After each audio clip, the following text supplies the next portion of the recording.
Members, good morning. This is the appointed time and we have a quorum. So I call this meeting to order. This is the meeting of the panel on security. Item 1, information paper issued since the meeting on the 4th of February 2025. The Secretariat has not issued any information paper since that last meeting. Item 2, items for discussion at the next meeting. At the regular meeting in April, which means we'll be meeting at 2:30 p.m. on a Tuesday, the 1st of April. The Security Bureau has proposed to discuss 2 items as follows. 1. Visa and immigration facilitation measures for ASEAN visitors. That's item 1 on the list of outstanding items for discussion, and replacement of radio communication system for the Customs Drug Investigation Bureau of the C&E Department. And that's item 2. These 2 are this is a funding proposal. Members, do we agree to discuss these 2 items? All right, thank you for your support. As item 2 relates to a funding proposal, all members of the Legislative Council will be invited to join our discussion. Now, the next thing I'd like to go through with members is duty visit and local visit activities during the 2025 session. Now, by circulation of papers, the panel has already agreed that a duty visit will be made to Guangzhou on the 24th of April, a Thursday, and all other members will be invited to join us. Now, we also have public officers from the Security Bureau joining us on this duty visit. The Secretariat is at the moment finalizing the itinerary with the administration. The proposed itinerary is the one circulated to members, and we'll be issuing a notice very soon to invite members to join the duty visit. We'd like members to respond by Friday latest so that we can seek approval from the House Committee and finalize the itineraries. As for local visits, during this session, we will visit the Hong Kong Police Tactical Unit headquarters in Fanling to help us understand the training given to the PTUs on handling riots, managing crowds, and responding to emergencies, so that we better understand the challenges facing the police in handling these 3 types of events. Any other views? There being no other views, we will be going ahead with these visits, and we'll also continue to discuss with the administration on the arrangements. Now, we have 45 minutes reserved for the next item, and that is anti-drug education and publicity and the prevention and control of space oil drug. And let me welcome Mr. Keeson Lee, Commissioner for Narcotics, and his team to our meeting. They'll be walking us through the item. We also have a background brief prepared by the Legislative Secretariat, and that's paper CB bracket 2429/2025 bracket 03 for members' reference.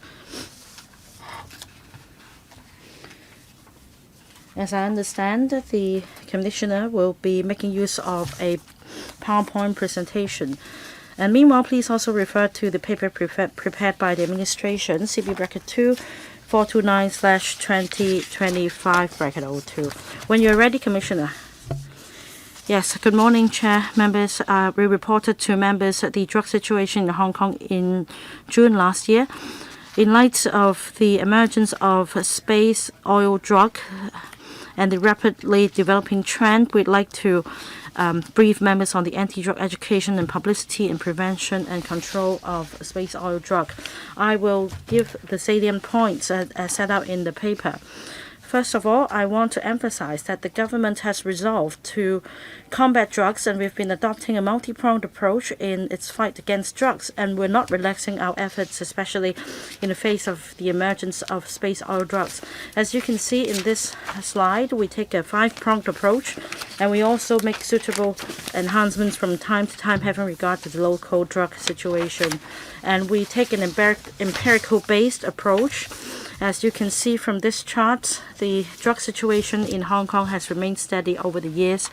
According to statistics maintained by the Central Registry of Drug Abuse, CRDA, since 1977, we've recorded a significant decline. The number of reported drug abuses dropped from 17,627 in 1977 to 5,068 in 2024, and that's a decline of 71%.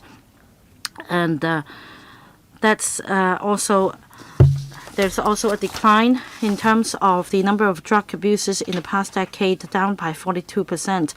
It's all due to support from different sectors in society. In particular, the Action Committee Against Narcotics, or ACAN, established in 1965, has been giving us advice and playing a crucial role. In terms of space oil drug, we need to curb demand and control the drug. Now, public education and publicity efforts are the first line of defense in tackling the problem. Now, after we identified the trend of abusing space oil drug last year, we expeditiously amended the legislation so as to step up enforcement. At the same time, we rolled out a series of major publicity campaigns to suppress demand. First of all, the administration enacted legislation to list space oil drug as a dangerous drug to hammer home the message of the drug being a dangerous drug in society. And in the middle of last year, we became aware of the trend of space oil drug abuse among youth, and that is why we have been collaborating with the education sector as our focus. For example, we issued letters to all secondary and primary school principals to remind school campuses to be aware of the space oil drug, and we also worked with social workers together with the Hong Kong Poison Control Center and a frontline NGO. We held a seminar so as to step up vigilance against drug abuse. After listing etomidate as a dangerous drug in October last year, we have been holding different activities in schools, such as playing video clips and dramas, and the Hong Kong Police Force also distributed infographics to schools. We also prepared the anti-space oil drug live event exemplar for schools to raise the awareness and help fight against space oil drug. We also work with the parent-teacher associations and the Homeschool Cooperation Council to enhance their knowledge. We held seminars to help them enhance their knowledge and help identify possible drug abuses in schools. We also invited famous athletes to make a music video for us. It's called Building Our Dreams. Let's knock drugs out. Apart from preparing for the legislation to be enacted in August and October, we also rolled out a series of APIs, as you can see on the screen. We also had APIs and short animations and videos. These are all public education materials. From November to February this year, we continue to mount major publicity and posted advertisements on different media outlets, including the ones you see on the screen now, including an outdoor naked eye 3D screen display in Mongkok. After enacting legislation, we continued to explain to the public in a high-profile manner the seriousness of breaching the law. For For example, we posted banners and posted advertisements on the buildings in cities and in rural areas. We also played advertisements and APIs in cinemas and prepared pop-up ads in popular apps such as the MTR. We also made use of the GPS function on users' mobile phones in allowing the pop-up ads to show. We'll continue to mount targeted publicity efforts for different sectors of the community to hammer home the anti-drug abuse message. Well, it's a marathon for us, and we need to sustain our efforts. Now, riding on the opportunity of the 60th anniversary of ACAN, we will mount a series of publicity campaigns. The theme is commemorating 60 years of unwavering anti-drug efforts stride towards a drug-free Hong Kong. And we have events such as design of logo, souvenirs, commemorative stamps, coloring, drawing competition, roving exhibition, TV programs, commemorative book fair, and also roving exhibition at the Hong Kong Book Fair, and the GBA Anti-Drug Summit, as well as radio programs to make an all-out effort for the community to know more about the work of ACAN. We just concluded the coloring and drawing competition. In fact, we also held roving exhibitions at education institutions and community. It started in February this year.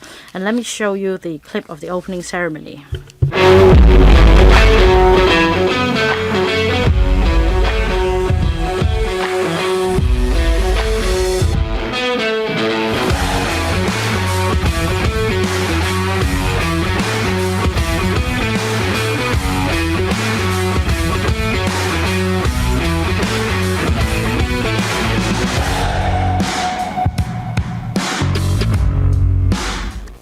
咁頭先睇到呢，就係呢個巡迴。What you just saw is the shots of the opening ceremony of ACAN's 60th anniversary commemorative events. We're going to hold parent-child talks at the book fair and in different institutions to educate parents about drug harms, and you will find the winning entries of the coloring and drawing competitions, as well as the design of our logo. Apart from PE and P efforts related to ACAN's 60th anniversary, we also have student-oriented P&P. For example, we make use of online and offline channels, and we target different groups. We also post infographics, short clips, and posts on social media accounts to explain about the drug harms. And on a regular basis, we prepare different API videos. Last year, we published a cannabis-related API called "Cannabis is a Drug." As for offline publicity, we focus on areas with high pedestrian or people flow, such as at the exits of cross harbor tunnels, etc., to explain the criminal liability of these serious drug offenses. We also reach out to the community. For example, last year we held a anti-drug info zone, stride ahead into a drug-free future roving exhibition. We recorded some 430,000 visitors. For schools, we also held a number of events, such as Healthy School Program with a drug testing component is the voluntary testing mechanism, and nearly half of all secondary schools have been covered since its launch in 2011. We also have Beat Drugs with Sports program, and that means we provide sports activities to promote healthy lifestyle and promote the awareness against drugs. For the education sector, more resources have been provided to train teachers to raise their awareness. We also have an anti-drug drama. It is an interactive drama, And if need be, we also provide anti-drug education programs for students. For tertiary institutions, we've been working with tertiary institutions since 2023 in mounting P&P efforts. We also continue to liaise with the community. For example, the law enforcement agencies have been organizing different youth programs, such as the CSD, Hong Kong Police Force, and the Customs, so as to further promote the anti-drug message. Now, the government will not relax its effort in combating drugs. And on dealing with space oil drug, we will make sure that a multi-pronged approach will be taken. That means publicity, education, and enforcement. We also show care to our young people. We believe that at the end of the day, we will be able to tackle the abuse of space oil drug. We welcome questions and comments from members. Thank you, Commissioner Mr. Casson Lee, for giving a very detailed presentation. Members, this topic's discussion has come at a right time because on 14th of February, we have included intermediate and 3 analogs in the regulation of drugs. And starting from 18th of this month, we have the administration making use of rapid testing kits for intermediate. I now open the floor for questions. Members who wish to speak, please press the request to speak button. We have 10 members who have indicated their intention to speak. Mr. Edmund Wong, Dr. Johnny Professor Chow Man Kong, Mr. Chen Pui Leung, Dr. Kennedy Wong, Mr. Yang Wing Kid, Mr. Lee Chen Kung, Mr. Benson Look, Ms. Elizabeth Quad, and Ms. Doreen Kong. Mr. Edmund Wong, you're the first to speak. Thank you, Chair. Excuse me. I'll assign a 3-minute time limit. I forgot to say that. Thank you, Chair. I heard the administration give a very detailed presentation, and they did say that they would arrest everyone who has abused drugs. And we have multiple media reports on abuse of space oil drug. According to some figures, we have 3 reported abusers of space oil drug, and 226 were young abusers under the age of 21. A majority of the reported drug abusers of space oil drug are youngsters, it seems. And we have seen, according to media reports, many youngsters are indeed abusing space oil drug. So have you any figures, space oil drug seized in premises? So thereby demonstrating how much space oil drug is in circulation in the community. What do we have to do in order to combat the use of space oil drug? As I said earlier, a majority of the space oil drug abusers are youngsters. How can we ask them to surrender such drugs voluntarily so that we can at least get rid of the existing space oil drug in circulation? Thank you, Commissioner. On 14th of February, we have listed etomidate and its 3 analogs as an illicit drug. We have conducted multiple enforcement operations, and since then we have rid of 3 manufacturing premises of space oil drug. And the police has initiated prosecution under the Dangerous Drugs Ordinance. Before, youngsters may have space oil drug. If they continue to possess such after 14th of February, they will be committing an offense. If they are abusing the drug, we urge them to seek help. We actually have a hotline 186 that would also help them with rehabilitation. If they possess space oil drug outside on the streets, and if they carry them across land boundary control points, we would take enforcement action. And even if they just carry a small amount, they would be found. I'll perhaps ask my colleagues supplement my answers. I see Mr. Evan Wong would like to ask follow-up questions. Yes. Will we have what we did for CBD, set up some recycling or collection points for Itamidate product space oil drug. And like in some jurisdictions, they actually have some collection programs that would have no questions asked policy.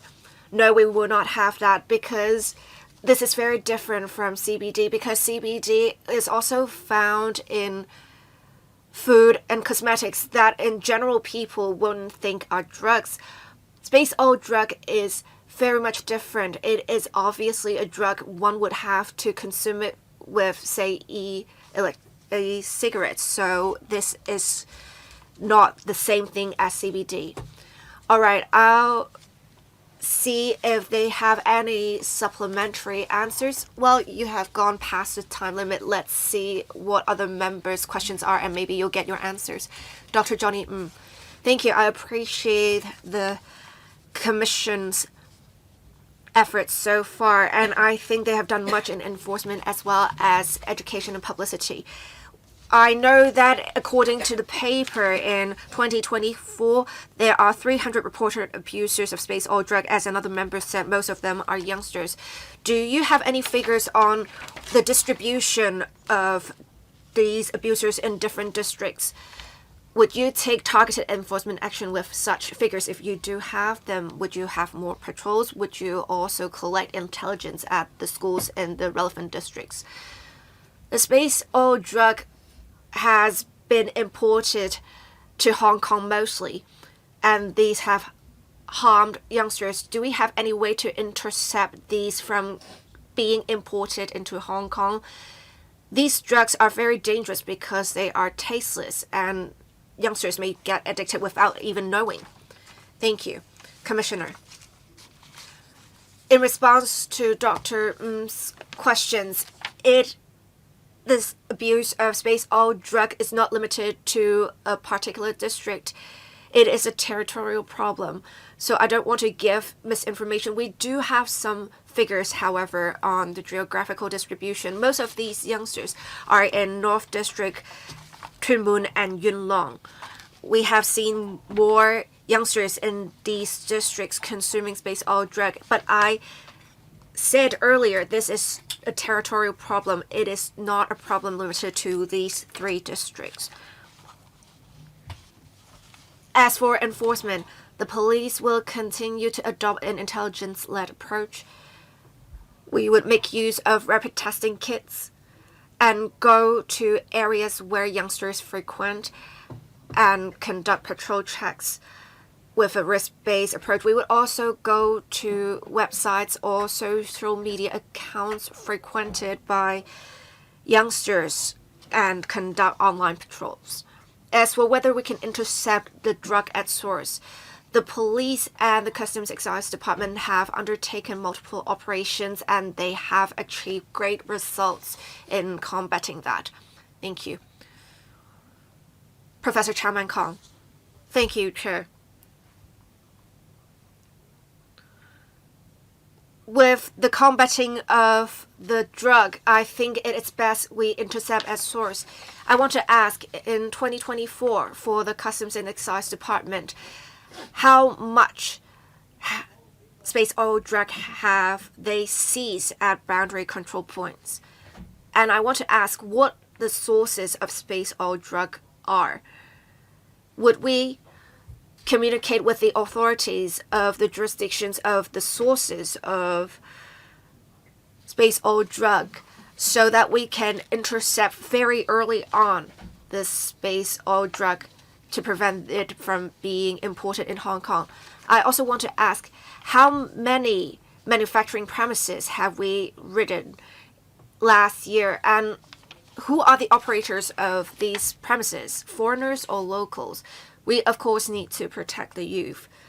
Most of the youngsters would be able to acquire space oil drug online. Has the administration conducted more online patrols? Have you communicated to the students in school? Maybe provide them with incentives for them to report these platforms. I think it would be very effective. Would you consider this? Thank you. Commissioner.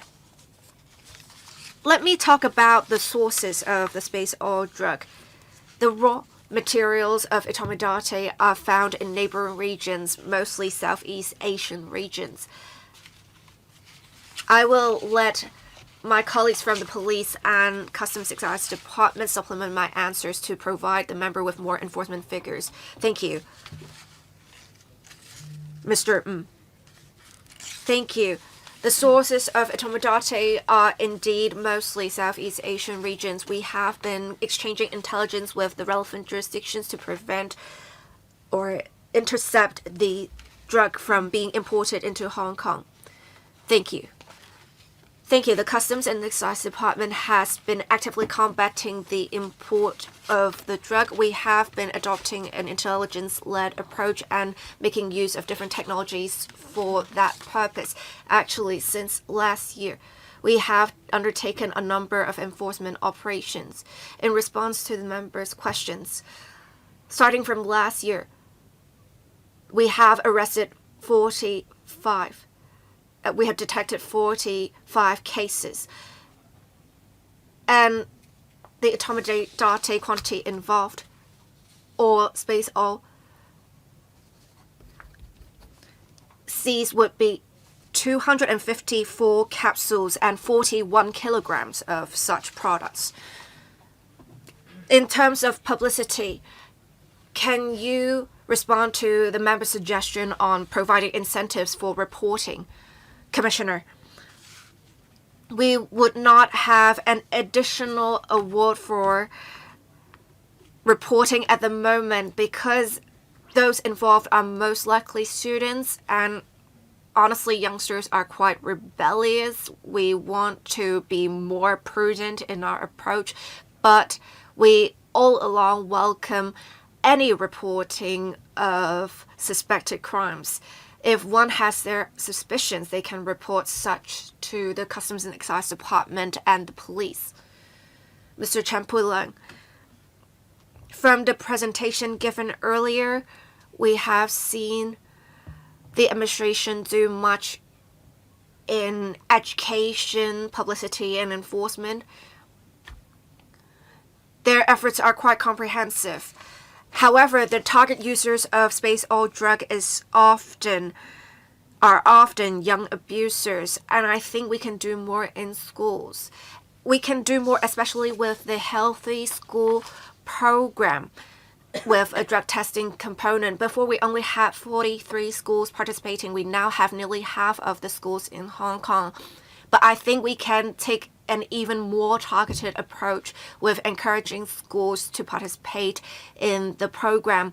Some schools think there may be a stigma associated with the program, so they did not participate. Can you elaborate on potentially other reasons why schools are not participating in the program? If they are afraid of the stigma of these schools, can we work with the Education Bureau to mandate all schools to participate in the program? Because all schools would be participating, there will no longer be a stigma, right? We should also have regular testing exercises at schools. I think that would help prevent youngsters from abusing the drug, because that would have a more deterrent effect instead of relying only on publicity.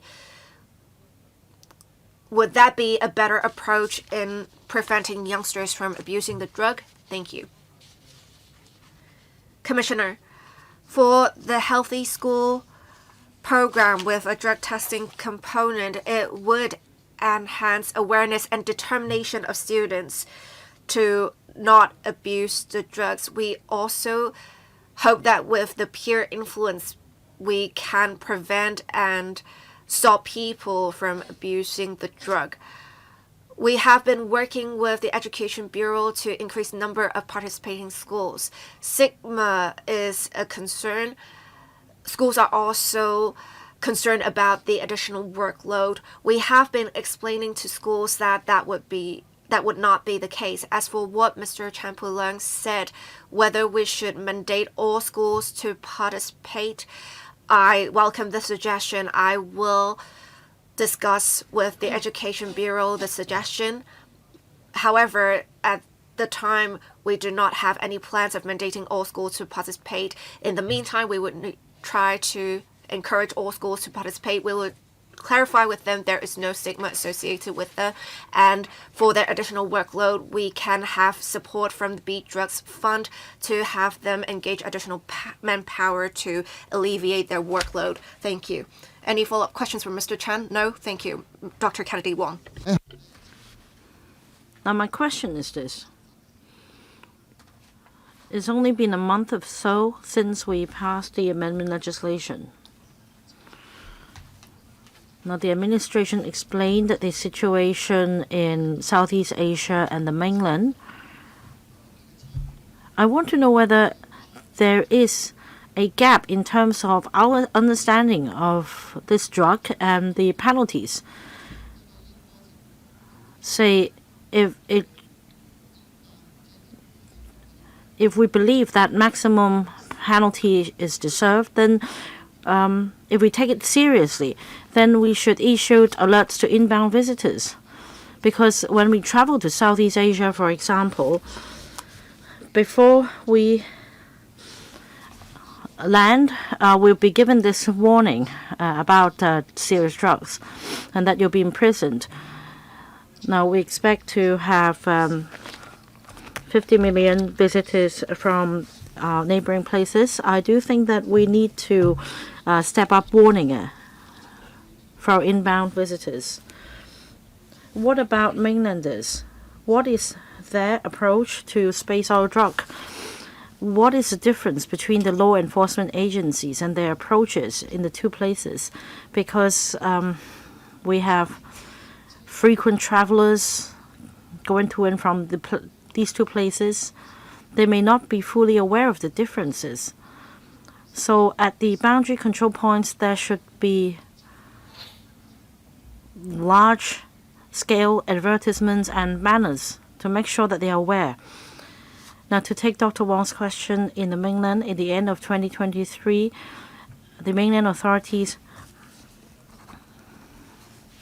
listed etomidate as a dangerous drug, and in 2024 they also listed the three analogs as dangerous drugs. So our approach is basically the same. In theory, for somebody entering the mainland, they should not be carrying any dangerous drug with them. And on a regular basis, we exchange intelligence with the mainland law enforcement authorities, and we do not condone any drug trafficking activities across the boundary.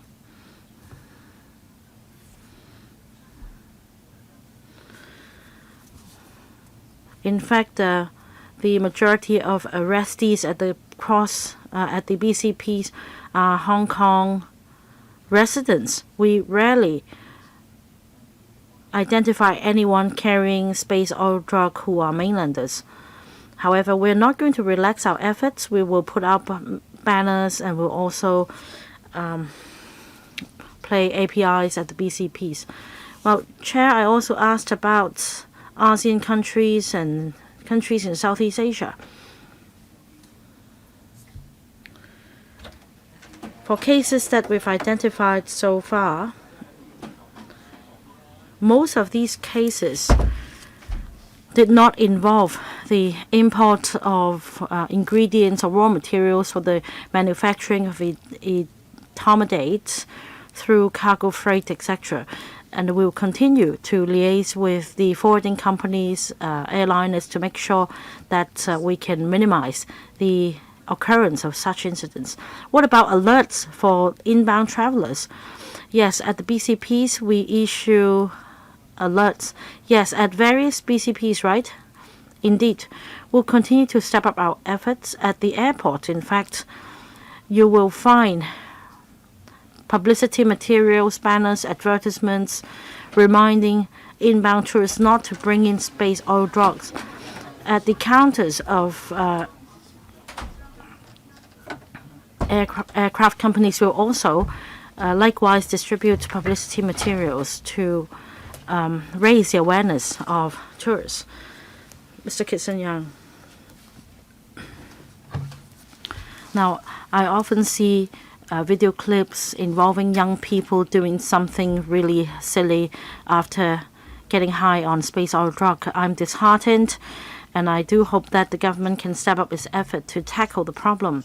I understand that the majority of PE&P efforts involve positive publicity. I don't think this is sufficient. I think you should do it the other way round to alert young people about the drug harm. Because every time I learn about the misconduct of our young people after getting high on space oil drug, it comes to me that they serve a very good lesson for others. It's good deterrence. Now, I don't know your approach in the future, but by inviting celebrities to join your efforts, I still think that this is not sufficient. This is just the positive side of things. You need to do more. And what about the social media platforms that young people frequent nowadays? I don't hear about making use of these social media platforms in your P&P efforts. Now, you talk about online and offline publicity channels. I don't think many young people nowadays watch the TV and the commercials. For Douyin, Xiaohongshu, these are the popular platforms among young people. Have you mounted publicity on these platforms? I think it would be more practical to rely on these social media platforms rather than posting advertisements on the bodies of buses and other transport vehicles. My other point is this. Now, for young drug abusers, the parents and schools should be alerted as well. So the next step after identifying the young drug abusers is to help them quit the habit. Many parents feel helpless after learning about the drug using habits of young people because of fear of sending their children to jail, and you should educate the parents. Now, space oil drug is a new drug. I fully agree that more should be done in terms of negative side of things to raise our awareness and to help us learn more about the harm of this new drug called space oil. In fact, we recently mounted a major publicity campaign called Don't Fall into the Space Oil Drug Traps, and it's a kind of negative publicity. We rely on different sectors to help us disseminate this message. At the same time, we also make use of social media platforms. We've uploaded API videos onto them, and we also make use of the news.gov.hk website, the advertisements on bodies of public transport vehicles, and also parent-child friendly platforms. Likewise, we also place advertisements there. On working with parents, we've held a series of talks for parents. We also work with NGOs to recruit the parents to the talks in order to help them. Well, just to say that you need to do more on Xiaohongshu and Douyin, because these are platforms that are really popular among young people. You should do that instead of placing advertisements on various websites. Next, Mr. Lee Chun-Kang. Don't take drugs. I think the slogan is familiar to Hong Kong people. Hong Kong people are aware of the harm of space oil drug, and that you lose control after getting high on space oil drug. So we all know the harm. But I think you should be more proactive. You should do more. Like Mr. Kitson Young said, you should be more targeted in your publicity efforts. And for places frequented by young people, such as the promenade, will you send somebody to talk to them do go to these spots, the bunkering spots. And also, you have ID card replacement exercises. You should enlist the help of, say, the immigration department so that booklets and leaflets can be distributed to young people for them to learn about the drug harm. And do you work with, say, care teams? They can be very helpful at particular locations such as housing estates or spots frequented by young people. They can be of great help. The other point is about law enforcement. I understand that rapid testing kits are available for space oil drug abusers. Is it possible to distribute these kits to schools or even parents so that they know whether their children are in possession of a space oil drug? Now, there's also another point I'd like to make, as mentioned by another member. What about putting a bounty or reward or award for reporting these cases?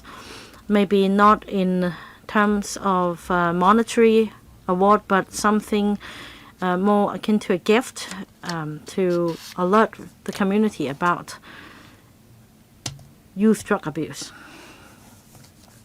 Commissioner, we subsidize some anti-drug agencies, and they also reach out to young people at the popular spots such as Kwun Tong Promenade, as well as reaching out to young people through social media. These are really targeted, personalized P&P efforts that are ongoing.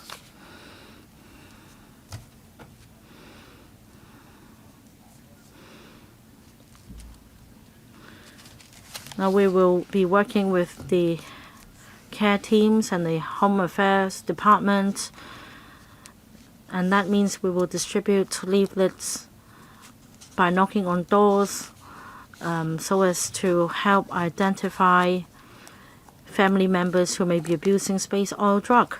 Now, on the rapid test kits, the kits is just one of the various tools we use. Now, if you suspect somebody is taking space oil drug, you can ring 186 and this is a hotline to help those drug abusers. Why? I don't understand why I need to call 186. I'm asking about rapid test kits. I want the kits to be distributed to schools and parents for them to find out if the young people in their neighborhoods are taking drugs. Now, the kits basically test for the presence of ingredients of etomidate. It's not a test with the samples taken from a human being like bodily fluid or hair. And the accuracy is still to be confirmed. So if you suspect somebody is abusing space oil drug, you should call the hotline 186 so as to seek help from any drug addiction treatment agency. Mr. Benson, look.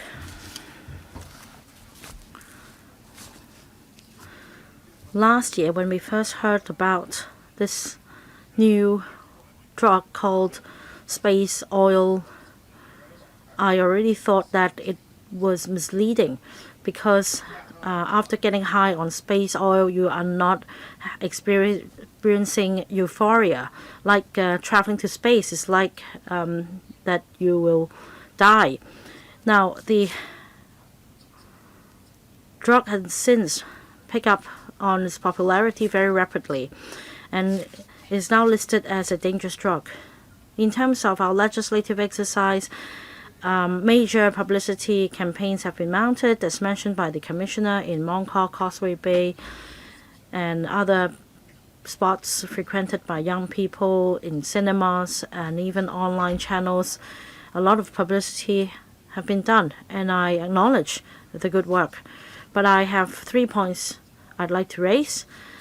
On top of publicity, and again, I must say that the publicity efforts are quite impressive.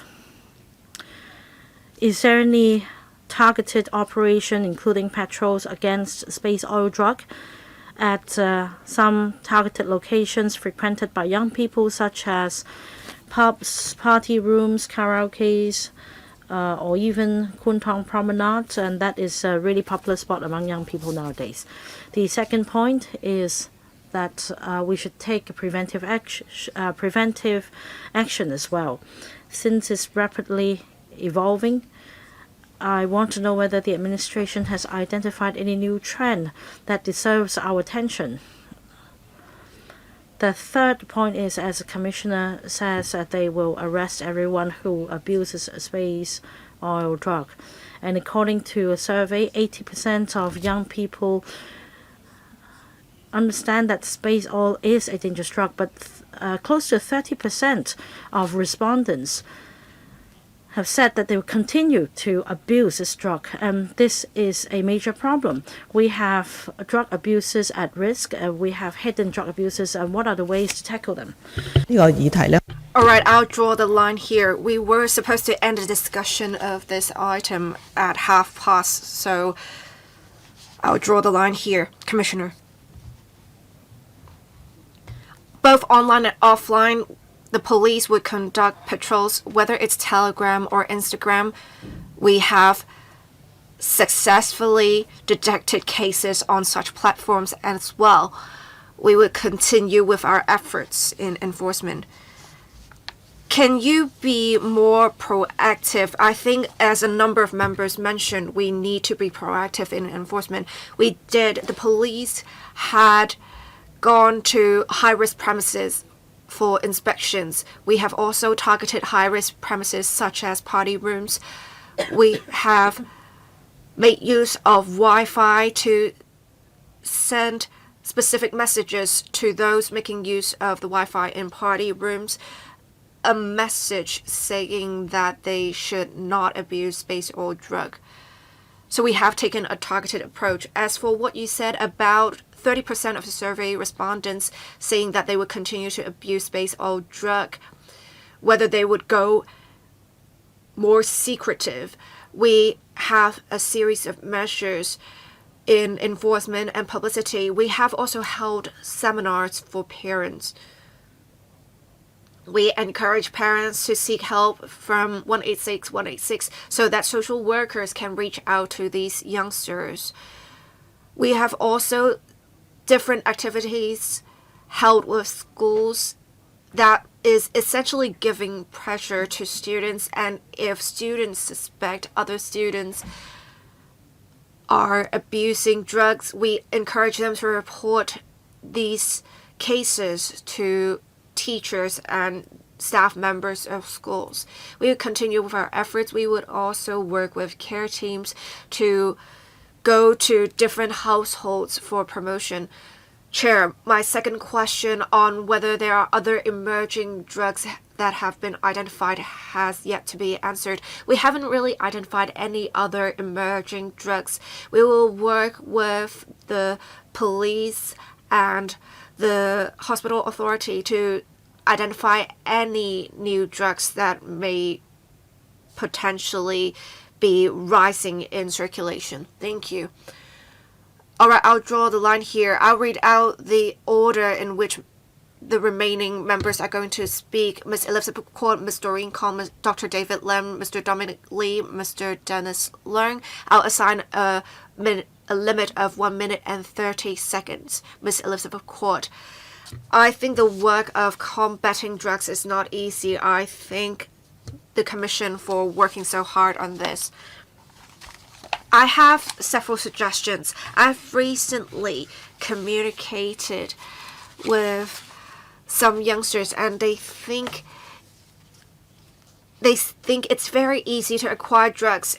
They are actually ordering sheets online. It is easy for them to say what drugs they want, and these drugs can be delivered pretty much anywhere. I hope the police would continue to enhance online patrols, and you should also advertise the fact that those responsible have been arrested and they will face serious punishment. Many of the youngsters that are undergoing rehabilitation don't really understand how much the drugs would impact them.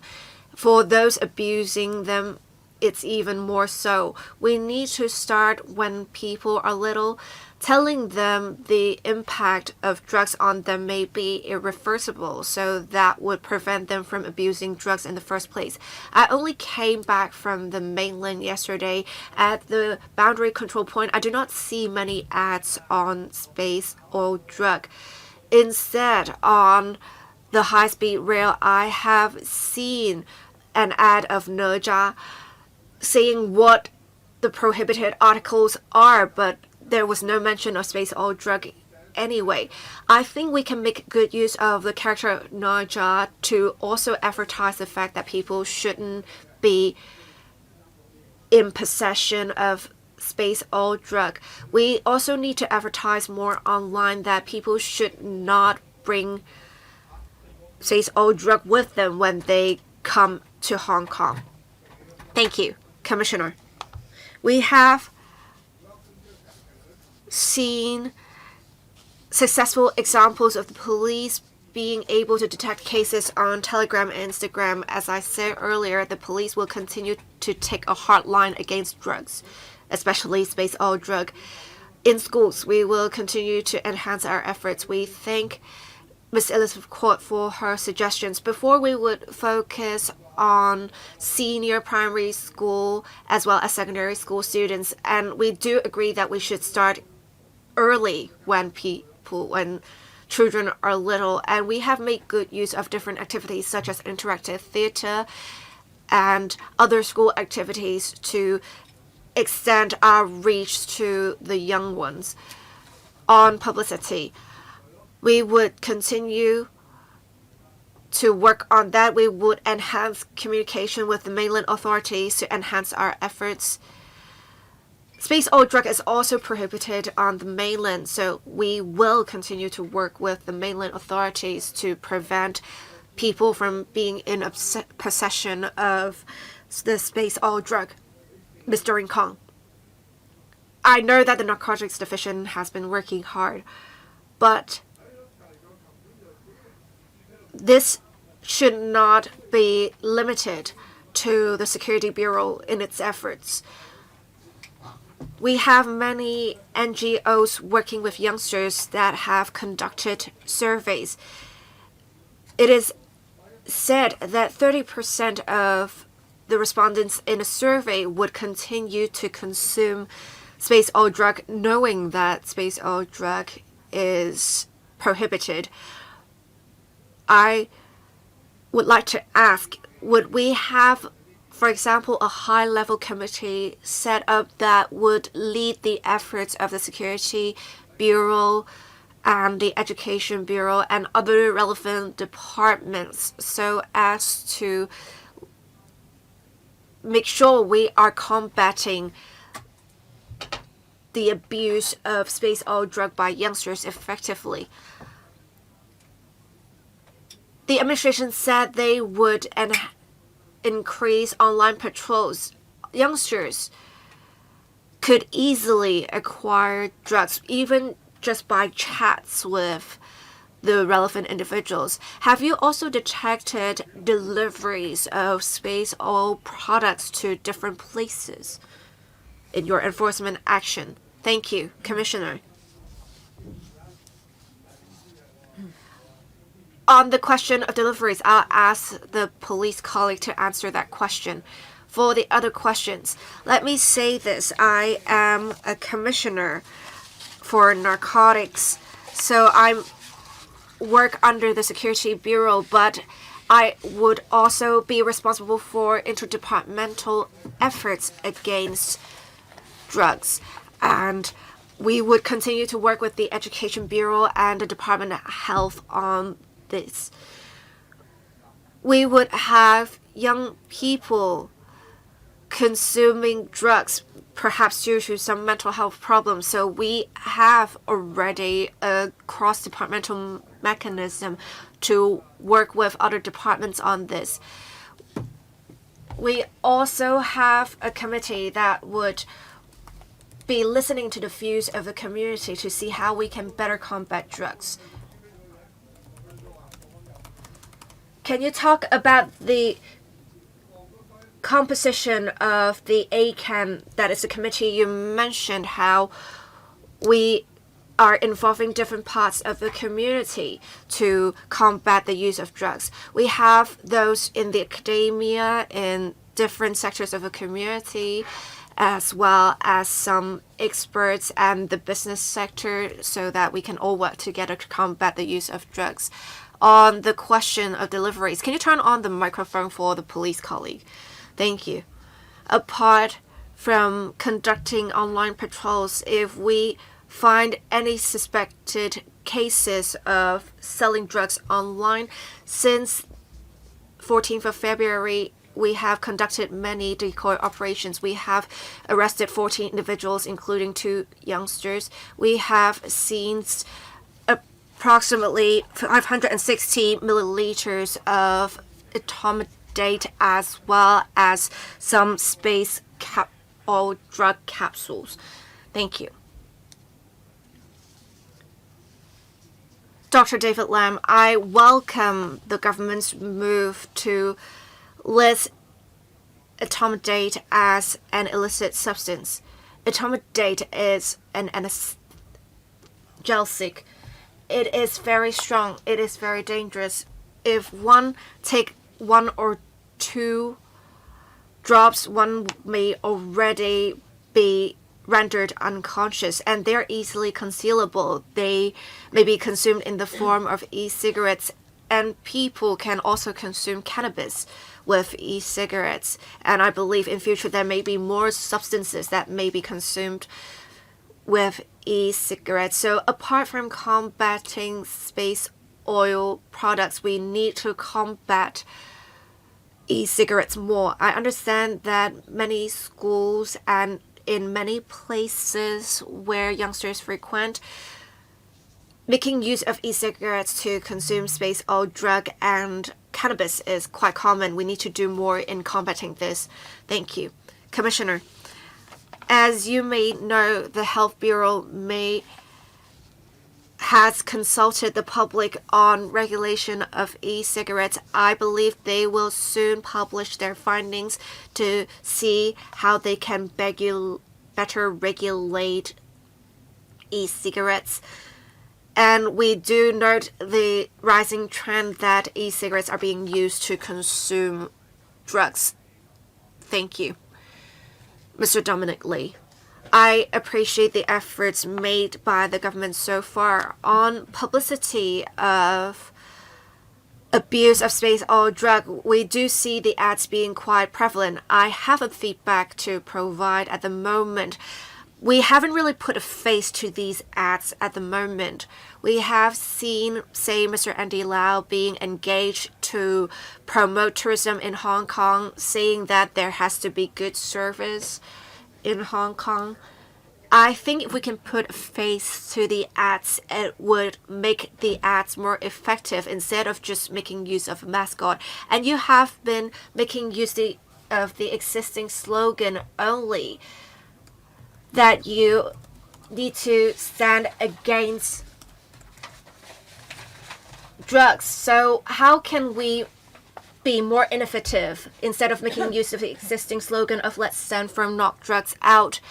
Also, I would like to declare I am an influencer, and I think you should engage influencers, non-political influencers, to advertise to youngsters that they should not abuse drugs. Have you engaged any influencers to help you with your promotion?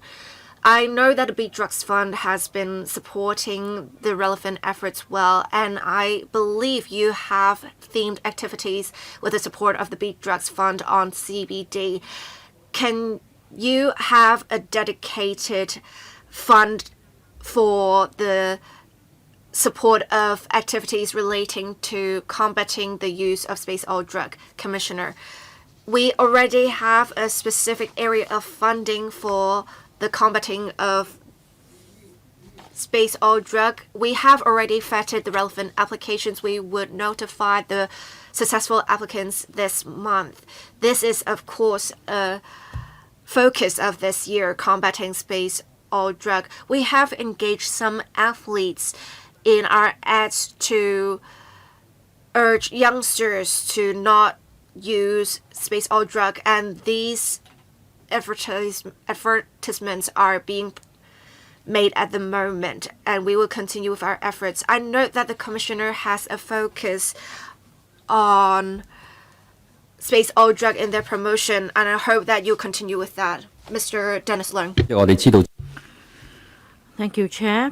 We understand the serious harm brought about by space oil drug, and the police community relations officers at different police districts and formations have been arranged to take forward anti-drug campaigns and efforts in school campuses. Now, since the emergence of space oil drug, I'd like to have information about the efforts made by the police in reaching out to schools and young people, including the number of students involved, so that we have a full picture of how well our young people are nowadays aware of the harm of space oil drug, so that we can monitor the work of the administration. Now, the other thing is space oil drug is inhaled through vaping. It's not a traditional way of smoking or taking dangerous drugs. Now, will our police officers approach young people who have e-cigarettes in their hands during their patrol in the streets to see if they are vaping space oil drug? We'd like to have more information on this so as to help us consider our next step, especially for question 2, whether the police's effort will be coupled with the use of rapid test kits. Right, PCROs reaching out to schools. This is definitely one of the units involved in mounting P&P efforts. We also involve other NGOs and other anti-drug agencies. And these agencies may sometimes invite an ex-drug addict to give talks in schools. This is effective. And I'll now give the floor to the police. No, but I want numbers. I want to know whether your work is efficient and whether the coverage is sufficient. Right, you can go back and consolidate and give us the numbers later. The police will take the floor, please. All frontline officers are now given rapid test kits for etomidate, and when a police officer conducts patrol and finds somebody suspicious, then he will consider various factors. For example, this person is already in a trance, then there is no need to conduct the test with a kit. But if the person looks suspicious, then and is not cooperative, then our police may make use of this kit to test for the presence of etomidate and then make arrests. Well, we'd like to have figures likewise about your operations. That means frontline police officers are all carrying the kits nowadays? Yes. Right, I think this is something that the public must understand, that the police officers are now equipped with the rapid test kits. So much for this item. Thank you, Commissioner, for coming. Let's move on to the next item, and we will invite the next team of administration to come in. And this is an item on the construction of fire station-cum-ambulance depot with departmental quarters and facilities of the Fire Services Department at Anderson Road Quarry Site, Sai Kung. Now, this is a public works proposal All other members of the Legislative Council have been invited to join our discussion. Let me welcome Undersecretary for Security, Mr. Michael Chuck, and we also have representatives from other departments, including the FSD and the ASD. When you're ready, please walk us through the paper, and that's paper from the administration, CB bracket 2429/2025 bracket 04. Now, if you want to speak, please press the request to speak button now. So, Undersecretary, when you're ready.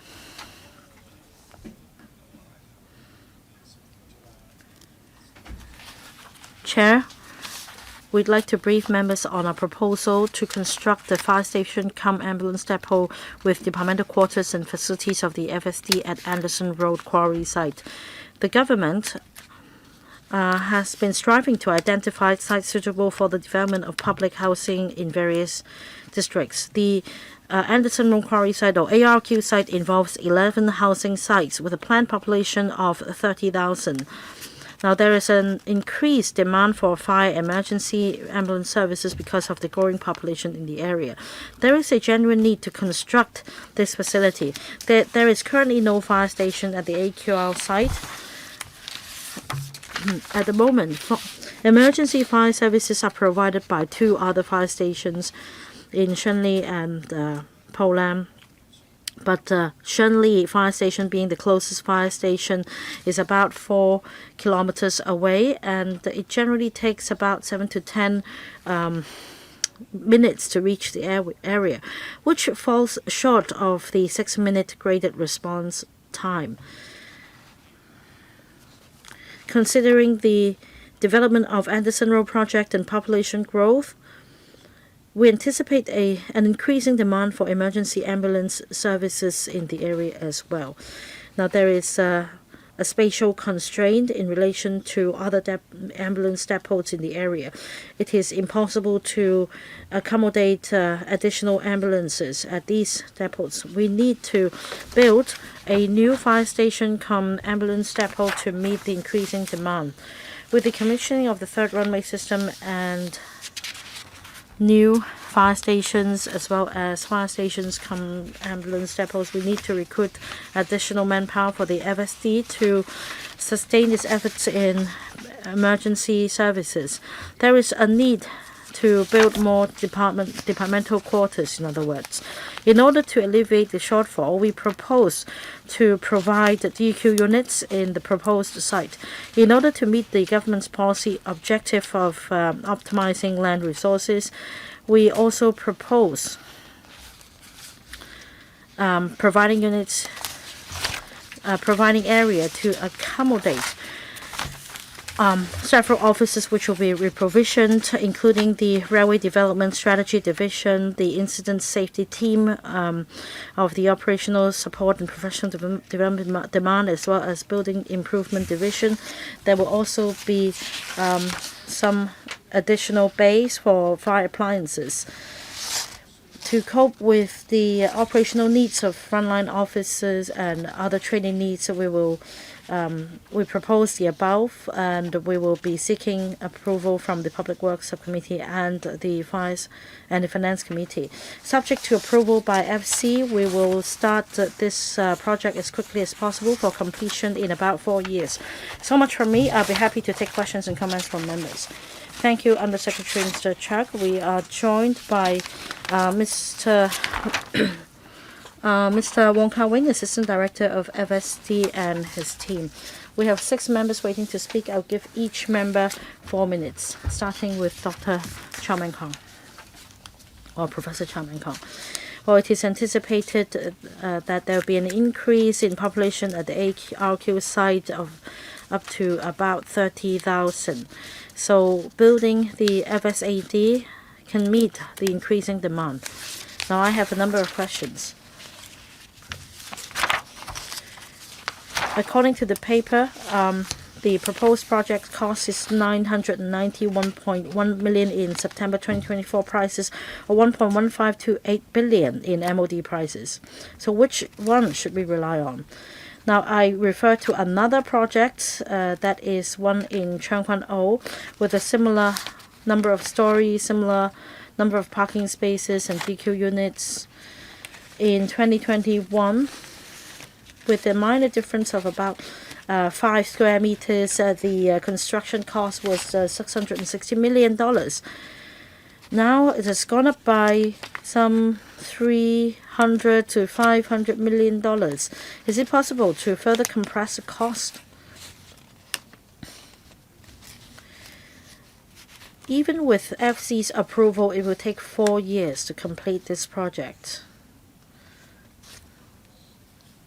So is it possible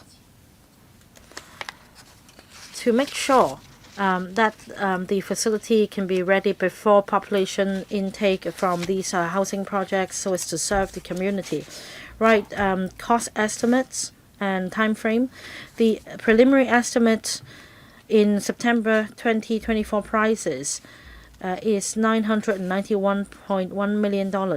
In MOD prices, that means $1.1528 billion.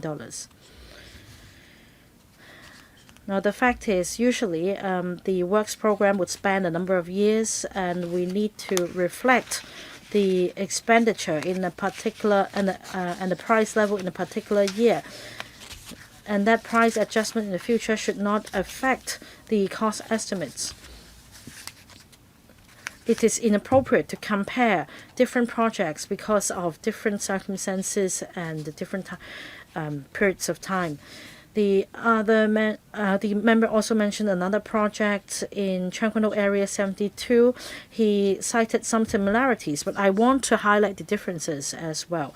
In terms of facilities, we propose to provide a training shaft in our divisional training facilities here.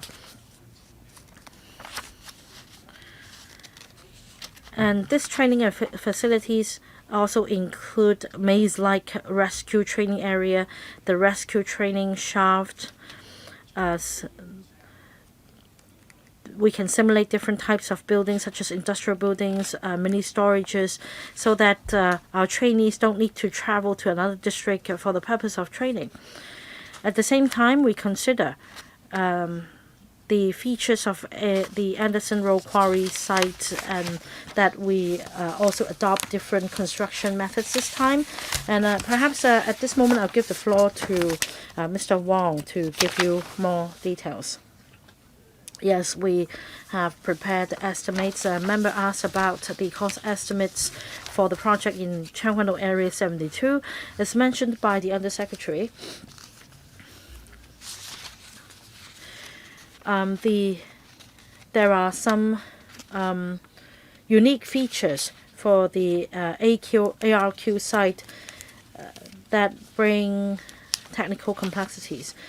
The other point is that we have included the design component in the DOB model here, whereas in Cheung Kwan O there is no design component. Now, we provide G-grade DQ units here, and in Cheung Kwan O it's not G-grade but H-grade, 72 of them. In terms of size, is about there is a difference of about 5 square meters. We have different facilities here, such as 5G foam. We use foam in our training, and also reuse of grey water. So deducting all these factors, the unit cost is about 20,800 per square meter. Here in Cheung Kwan O is $22,890. So that's just a difference of $20 to $30 per unit. I'd say that the costs are similar. In terms of compressing the works schedule, we adopt MIC in our project with a view to compressing the timetable. Mr. Lee Chen-kung, after the administration has answered Mr. Lee Chen-kung's questions, I will draw the line. Thank you, Chair. The administration said they wouldn't be able to compress the timeline further for the construction method of MIC, modular integrated construction. But then I think with the removal of internal walls, there may be some constraints, so there is not much flexibility with departmental quarters.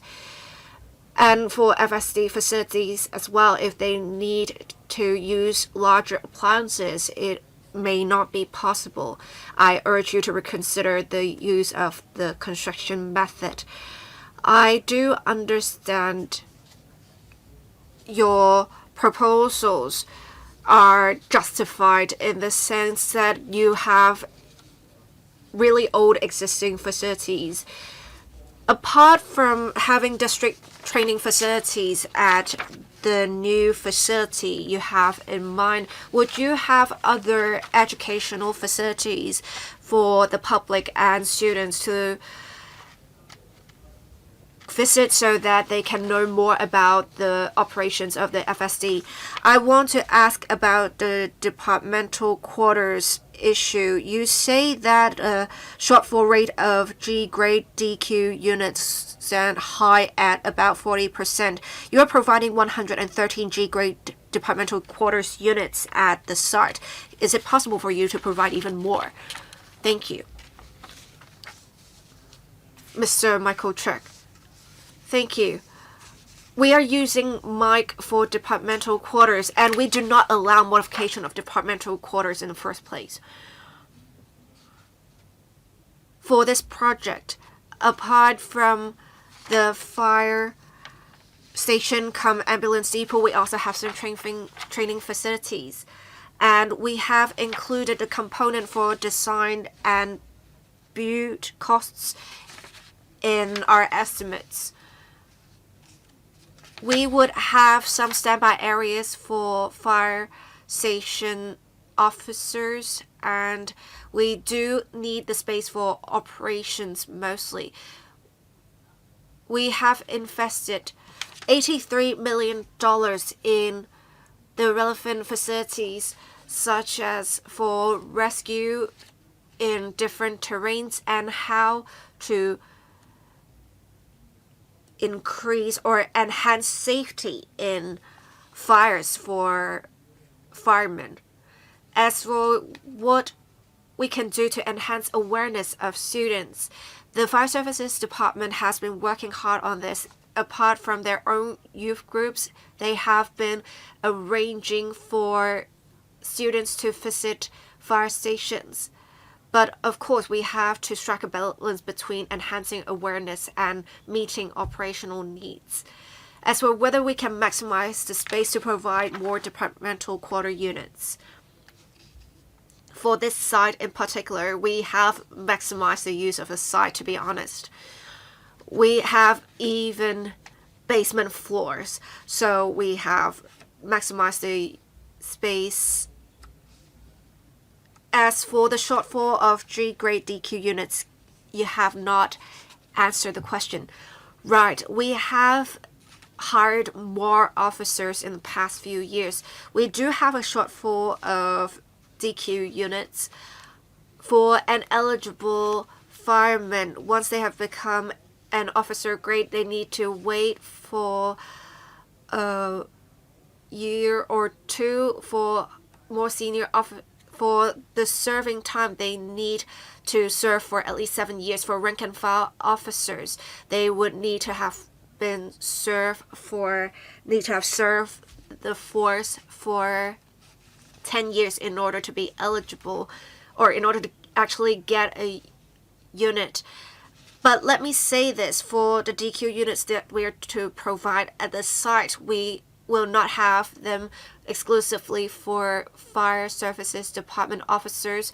We would provide other units to Correctional Services Departments as well, for other discipline services departments. And we thank the efforts and the patience of discipline services officers so far. Thank you.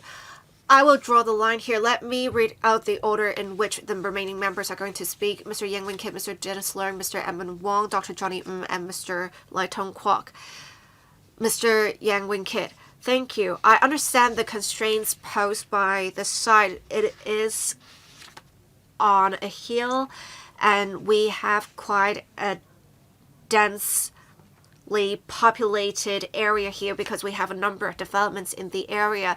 If we need to have ambulances deployed from existing facilities, say from Lantern Fire Station, it is not easy to meet the relevant target. I mean, it cannot even get to the site in 7 to 10 minutes, I think, as said in the paper. And there is a need to make sure we can meet the performance pledge because we have emergencies here to deal with. According to the administration, we have some additional facilities to be provided here compared to the Chang Kwan O Area 72 project, but then they are adopting a different model. We have the design, build, operate model adopted here. Why is it that we can't adopt the same model that we use for the Area 72 project? Also, can we really compress the timeline? I know what you said about not being able to compress the timeline, but with the figure being $1.15 to $8 billion, if you can compress the timeline, you may be able to lower the figure a little so that we can have a lower money of the day prices. It would be better for our fiscal position. Thirdly, can you think about renovating or refurbishing other existing facilities? Say for the Lantern Fire Station, it has been in use for quite some time. Apart from having new facilities, is it possible that we can also refurbish existing facilities? Thank you. Undersecretary. Thank you. For this facility, it is not just a fire station and departmental quarters. As we said earlier, we provide training facilities also for the division. It is because we want to make sure without leaving the facility, the officers can already undergo training, so it would be easier for officers to meet operational needs. I'll let my colleagues supplement on the specific arrangements for the operations as well as the comparison with the Area 72 project. Mr. Edward Wong, thank you. When we briefed the Public Works Subcommittee, we talked about the operations of the design, build, and operate model, and it is the reason why we have included the design and build components costs in the estimates, because the Architectural Services Department has already paid for such or will pay for such cost. And we have been laying foundations with the relevant model. We have a relatively small site. It's just 3,200 square meters. So there we are restricted in that regard because it is such a small site with compressing the timeline, but we will try to compress the timeline by 1 or 2 quarters if possible. But right now our target is 4 years. Yes, Mr. Chirk, as for whether we need to refurbish existing facilities, for fire stations and ambulance depots, they are standby areas for officers. There are also areas for drills and maintenance of equipment. Right now, we need to do more with the maximizing of the use of such space, but of course we'll make sure we're providing a clean and decent environment for officers to stay in. As the member said, as we are faced with a tight fiscal position, we do not have any plans to refurbish the relevant facilities. Professor Sai Kung, you would like to make a declaration. I am an advisor for a construction firm working on the project. Thank you. Mr. Dennis Leung, I can see that the population ratio of elderly population will be approximately 30%, which is higher than that for the territory. And the ARQ site is relatively remote. It is on a hill, and it has only 2 ways to get to the location, and therefore it has relatively restricted access. As for the 4 existing fire stations serving the area, how can we make sure before the facility is completed we can meet the performance pledge for building fires in the area? And we are going to provide 113G grade DQ units. Compared to the other projects, how much more are we providing in terms of DQ units? Since we have an additional facility, we will need to deploy additional manpower. What is going to the establishment? Will we need to increase the establishment? How much in manpower costs will it involve? We do have some new energy vehicles, such as electric vehicles, in use for some public transportation at the moment, and I think we can make we need to make sure fire appliances can deal with fires of electric vehicles. How can we do more to prevent accidents relating to electric vehicles from happening as well? Thank you. Mr. Chirk, I will let Mr. Wong Ka-wing of the Fire Services Department to answer the question on operations to make sure we can provide adequate and appropriate fire services in Anderson Road Quarry area, as well as how we can deal with electric vehicle fires. Mr. Wong Ka-wing, thank you. Before the completion of the proposed facility, the Fire Services Department has been trying to make good use of innovative technologies. We have been making use of big data to support our operations. We do know that there are other villages, estates in the area, such as On Tat Estate. We have, as early this year, enhance the deployment of fire appliances. In Kwun Tong, we have 4 fleets. During nighttime, there are 2 teams. As for emergency rescue, we have made good use of the system for our cooperation or coordination with the transport department so as to make the lights green on our way to the site, so as to expedite our access to the relevant area. As for the deployment of vehicles, we have renewed the vehicles at Lam-tin fire stations to the newest models so as to increase the horsepower of the relevant vehicles.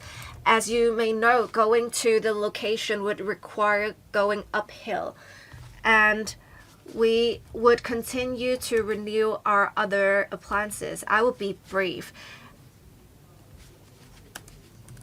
As for new energy vehicles, we have been making good use of innovative technologies. For new energy vehicles, we already have new equipment to deal with that. We would also make good use of data analyses to deploy such equipment.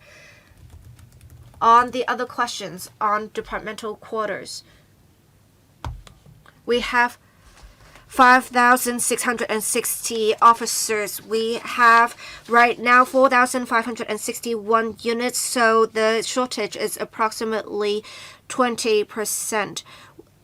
But for G-grade DQ units, we have 3,200 officers that are eligible. We have only 1,000 units, so we have a shortfall of higher. We can, with the units, have 4% decline in the shortfall. We still have, unfortunately, quite a large shortfall, but we'll do more in that regard. We have a 5-bay appliance room in the facility. We will have 3 fire appliances and the ambulance motorcycle, as well as 6 ambulances. But because we have yet to complete the facility, we do not have a specific manpower deployment at the moment. Excuse me, we need time to deal with the discussion of the next agenda item. I hope that the 3 members will ask their questions in one go, and then the Undersecretary will give a consolidated response. Mr. Edwin Wong. Thank you, Chair.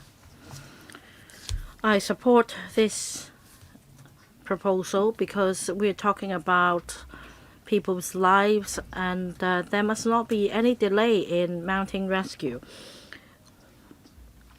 Now, according to the administration, they now have 6 ambulance vehicles, 3 fire appliances, and 1 ambulance motorcycle. So my question is, since you have shifts for the night shift, how many ambulance vehicles, how many ambulances are there? And according to the population ratio for Anderson Road area, how many ambulances are there to serve the elderly population? Now, according to the paper, in Nam Tin, Kolam, Kwun Tong fire stations, there it is impossible to accommodate additional ambulances. That's the reason why the depot would be built at the ARQ site. So upon completion of this project, in terms of the total number of ambulances in Kowloon East, can you tell us about the population ratio comparing to the situation in, say, the Southwest New Territories, and also for the more aged district in particular, Wong Tai Sin, can you tell us about the number of ambulances per population? Let me take this question. We envisage population growth, and that you have optimized land uses, and that 113 G-grade DQ units will be built. Suppose in the future there is further increase in population, what will be the arrangements for the fire services? Now let's invite another member to speak, Mr. Lai Tung Kwok. Thank you, Chair. I'm concerned about DQs. You provide us with a drawing with this site, but no details on DQs. The site is flanked by a police station and a refuse collection point. Where exactly are the departmental quarters situated? I think that our colleagues will have some grievances if the DQs are situated close to the RCP. If you have a plan, please show me the plan after the meeting. I'd like to see whether the DQs are closer to the police station than the RCP. Next, about public transport, I understand that this road is not served by any minibus routes. The minibus stop is actually on the other side of the road. That's the side before reaching the RCP. For the other side of the site, there is a police station. There are colleagues who will be using public transport to go to work at the police station as well. So I want to make sure that there'll be an additional GMB stop to serve the site, because you have 113 DQ units housing quite a large population. So please consider my suggestions. We also have a representative from the ASD and the as well as Planning Department representing Kowloon East. So please answer Mr. Ng and Mr. Lai's question on further increase in population, public transport, etc. Now about deployment of our vehicles, I will give the floor to Mr. Wong in a moment to take it. And about FSD departmental quarters, there is a shortfall and we are closely monitoring the situation. As long as we identify suitable sites, we will adopt the single site multiple uses concept to build DQ units.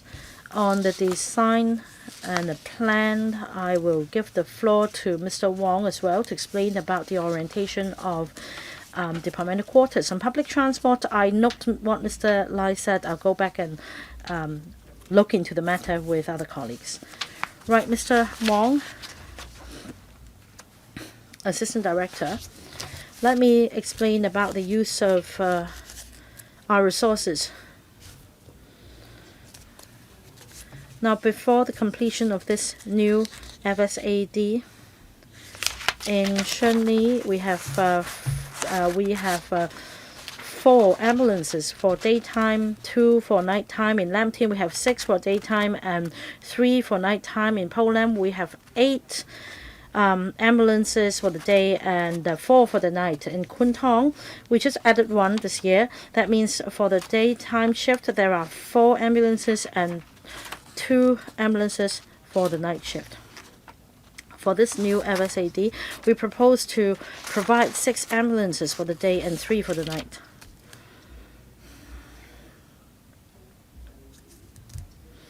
We also have ambulance motorcycles dispatched to different stations in Shunli, Lam Tin, Po Lam, Kwun Tong, as well as this new FSAD in ARQ.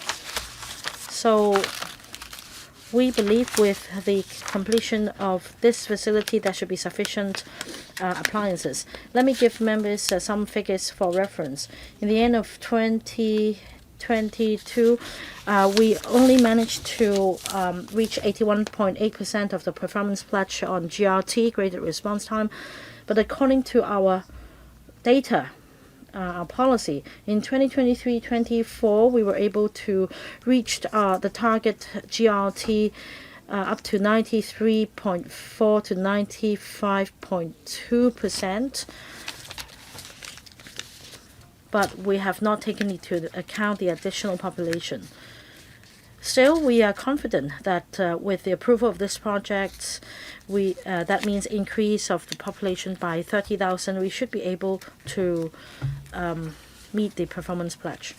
Mr. Edmund Wong, I'm sorry, I forgot to ask about the 3 fire appliances. What is the shortfall, please? I think you're referring to the vehicles dispatched by the FSD to respond to a fire call. For Grade 1 fire, we dispatch 4 appliances. They don't usually come from the same fire station but different ones. And we envisage that the vehicles dispatch will involve one with a platform, the other with a pump, and the other smaller appliances for rescue. So in terms of our strategy, there will be 3 fire appliances and 6 ambulances together with an ambulance motorcycle. What about one with a platform? How long does it take to reach Anderson Road site? Now, for this fire appliance that comes with a steel ladder platform is currently parked at Shunli. Let me take a look. It's currently 3.4 kilometers away. Depending on traffic condition, this fire appliance should reach the site in 7 to 10 minutes. But for the first appliance, the graded response time is 1 of 6 minutes. What about the population ratio? Please supplement this information later, because we have a lot of elderly in this district. So please give us information after the meeting. All right, I think Mr. Ng also asked a similar question relating to increase in population.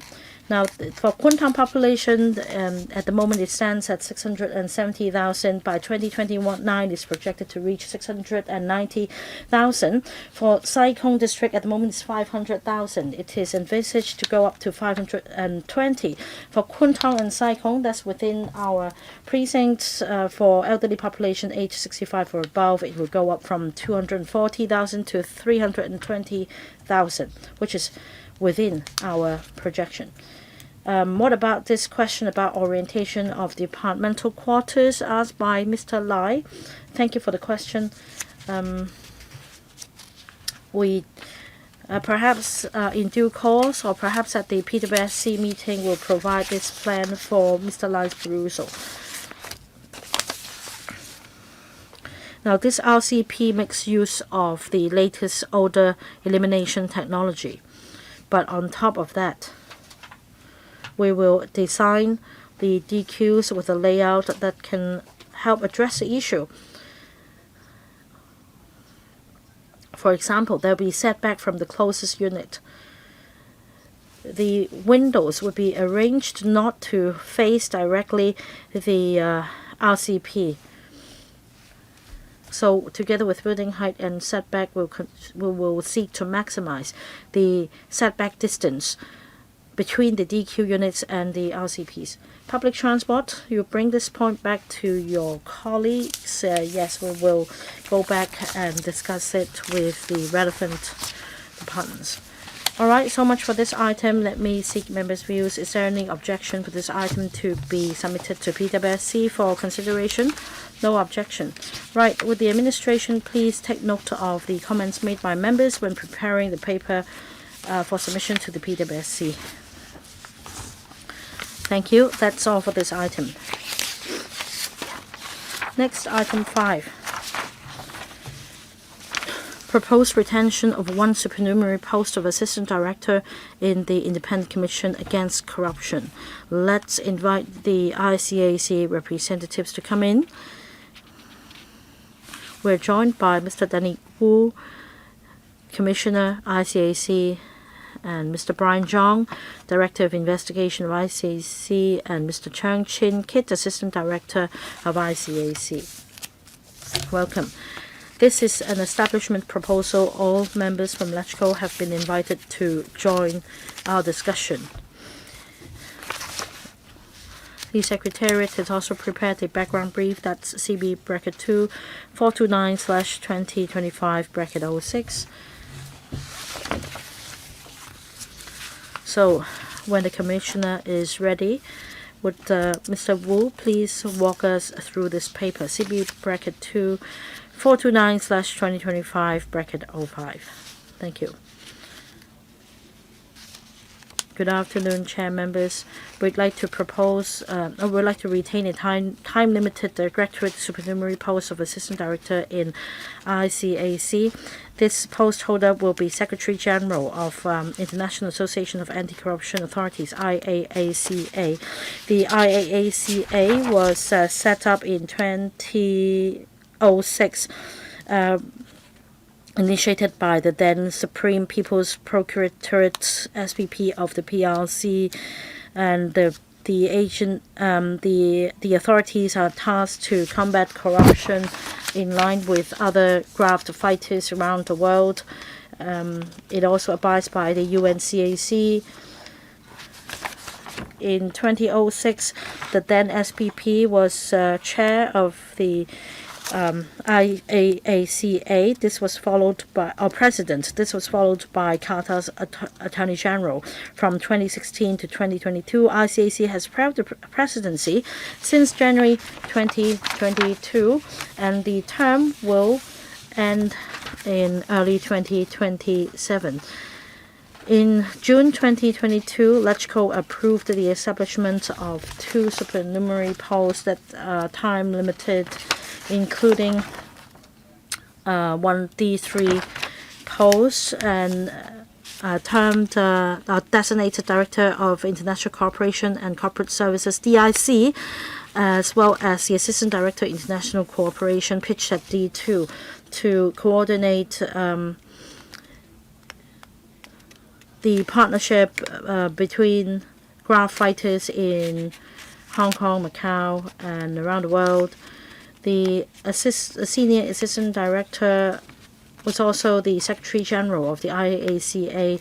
The 2 posts would expire in July 2025. Against the complex geopolitical conditions at the moment, the ICAC strives to form a tripartite partnership with IAACA and the Hong Kong IAAC to advance the anti-corruption cause around the world, to achieve mutual benefits and to highlight our advantage as a superconnector under one country, 2 systems. Now, the IAACA provides an important cross-boundary platform to fight against corruption. And leveraging on the tripartite partnership, the ICAC strives to further enhance Hong Kong's international status. In the past 3 years, under the ICAC's leadership, the Secretariat of IAACA has completed a lot of work. They've delivered, for example, the number of members increased from 122 in the beginning of 2022 to 180, up by about 50%. We also promulgated a policy guide together with the UN Office on Drugs and Crime. We also provided training to Southeast Asian graft fighters. We also have the Globee Network, and we've joined the Globee Network as an observer. We held 10 international conferences, seminars, and we provided training to our counterparts. Last year, the IAACA partnered with the ICAC to organize the ICAC Symposium, the 8th one, a record high of over 500 representatives from 180 anti-corruption and all law enforcement agencies gathered in Hong Kong, and this is unprecedented. At the conference, the IAAC adopted the Hong Kong Declaration on Strengthening International Cooperation in Preventing and Fighting Corruption, which was the first ever and marked an important milestone.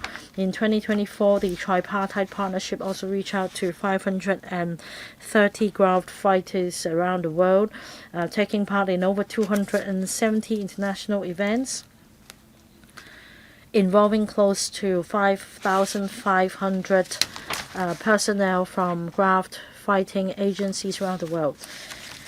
Now, this showcases our efforts in promoting anti-corruption around the world. It also helps tell the good stories of Hong Kong and our country to the world. Now, we have a robust system and a rule of law and corrupt-free culture in Hong Kong. The senior assistant director and the assistant director have been taking forward the policies and initiatives. They've also steered the operation of the Secretariat. For example, in the past 3 years, we held 120 bilateral conferences. Most of the graft fighters taking part in the conferences were at the level of senior ministers. So we need posts at the suitably pitched the high level to take the lead so as to represent ICAC and communicating with other graft fighters. So recently we went to South Korea and South Africa. We also participated in the G20 Anti-Corruption Committee meeting. The Senior Assistant Director, as the Secretary General, has attended on my behalf, briefed members on the plans for the future. However, faced with the tight fiscal position of the government, we will no longer propose to retain the Senior Assistant Director post, and it has been made vacant since July last year. And we would actually have the post to go up to early 2027 so as to assist me in the operations of the IAACA. Apart from the aforesaid work, we would also cooperate with international organizations such as the UNODC to promulgate different guidelines for anti-corruption, including the latest prison management guidelines to prevent corruption for the reference of graft fighters around the world. We will continue to leverage on the tripartite partnership, and we will expand our social circle to enhance our collaboration with different organizations so as to effectively implement the convention. With deepened cooperation, we believe we can enhance status of Hong Kong as well. If members have any questions, I'm more than willing to answer them. Thank you. Thank you, Mr. Denny Wu, for your presentation. Let me first declare I am a member of an advisory committee for the ICAC. We have a number of members who have indicated their intention to speak. The meeting is supposed to end at 1 hour assigned 4-minute time limit. I'll read out the order in which members are going to speak. Mr. Tan Ka-piu, Dr. Johnny, Mr. Chen Pui-leung, Mr. Edmund Wong, Mr. Lai Tong-kwok, and myself, Mr. Tan Ka-piu. Thank you, Chair. I very much support the proposed retention of the post of Assistant Director, and I appreciate the ICAC having reference to the government's tight fiscal position, making arrangements in accordingly. I understand that it may be harder for you because you have one less directorate post to lead the work. I would like to thank Mr. Denny Wu for giving the presentation. And you mentioned the ICAC is faced with complex geopolitics. And we're very fortunate to have the ICAC holding the presidency at the moment. What difficulties have you faced in the past few years, and what results have you achieved exactly? As a LegCo member, I think for us, it is important to make sure we tell people that there is recognition for our achievements. So can you tell me more about the achievements of the ICAC in the past few years? Mr. Wu, thank you. As I said earlier, we face complex geopolitics. We face undue criticisms from the US and Europe.